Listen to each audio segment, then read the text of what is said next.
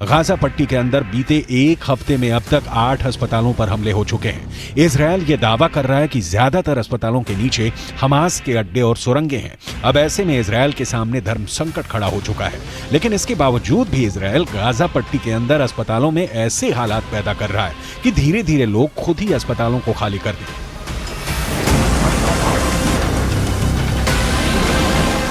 एक फिलिस्तीनी अखबार में एक खबर छपी है कि फिलिस्तीन के एक अस्पताल के सर्जन ने दावा किया है कि अस्पतालों में एनेस्थीसिया नहीं है, इसीलिए बगैर सुन्न किए ही सर्जरी की जा रही है। इसी तरह जहां पर त्वचा जली हुई है वहां पर त्वचा को साफ करने के लिए लिक्विड केमिकल ही नहीं है। गाजा पट्टी के अंदर इस वक्त 50,000 महिलाएं गर्भवती हैं जिनके लिए अस्पताल ही नहीं है, क्योंकि सारे के सारे अस्पताल भर गए हैं। हालात काफी बुरे हैं।